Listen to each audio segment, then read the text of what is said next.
myself Chivi and Dr. Kiran Yadav. In this session, I will discuss about speed and velocity, and will also discuss about instantaneous speed and instantaneous velocity, and will then compare both these terms. So first, let us start our session with the definition of speed. Speed is basically the rate of change of distance covered per unit time. It is a scalar quantity. It has dimension m is to power 0, l is to power 1, and p is to power minus 1. And its SI unit is meter per second, and its CGS unit is centimeter per second. So if I say a car is moving with speed 5 km per hour, then this is basically the speed. Or a person is walking with the speed of 1 km per hour, then this term is basically speed. Now, types of speed: average and instantaneous speed. Average speed, it is the total distance traveled by the object divided by the total time taken to cover the distance. So average speed is equals to total distance traveled upon total time taken.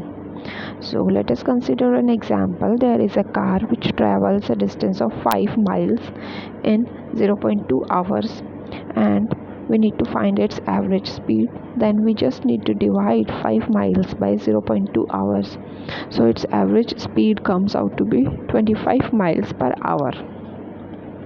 Clear? Now, instantaneous speed. The speed of an object at any particular instant of time or at a particular point of its path is called the instantaneous speed of the object. So if I say a car is traveling from position A to position B, and there is a point in between that path which is C. So if I ask what is the velocity of the car at point C on the path from A to B, then the speed at that point will be instantaneous speed. And you can also understand its meaning by its name. The word instantaneous comes from the word instant. So the speed at any instant of time is instantaneous speed. It is basically measured by a speedometer in an automobile. So the instantaneous speed is defined as ds by dt, or we can also write it as limit del t tends to 0 del s by del t.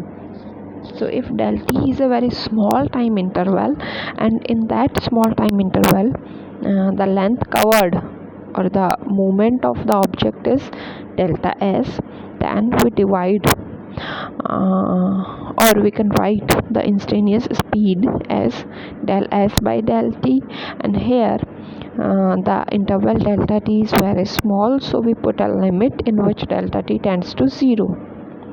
So we write the whole equation as limit delta t tends to 0 del s by del t, which basically converts into ds by dt. Okay, so how this limit term is converted into ds dt, you will get to know about this in mathematics class at some point, when you will study about differentiations and all. So don't get too much confused into this, you will learn it later. Now, the average speed cases.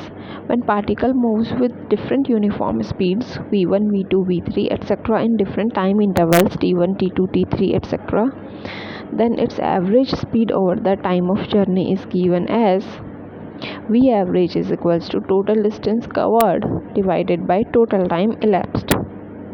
Okay, so it will be d1 plus d2 plus d3 plus dn divided by t1 plus t2 plus t3 plus up to tn. And when particle moves with speed v1 up to half time of its total motion, and in rest time it is moving with speed v2, then v average is equals to v1 plus v2 divided by 2. Clear? Okay, and the next thing is distance averaged speed. When a particle describes different distances t1, t2, t3 with different time intervals t1, t2, t3 with speeds v1, v2, v3 respectively, then the speed of the particle averaged over the total distance can be given as total distance covered upon total time elapsed. Total distance covered can be written as d1 plus d2 plus d3, and total time elapsed can be written as t1 plus t2 plus t3. And in place of t1, t2, t3 we can write d1 by v1, t2 by v2 and d3 by v3. When particle moves the first half of a distance at a speed of v1 and second half of the distance at speed v2, then v average is equals to 2v1 v2 upon v1 plus v2.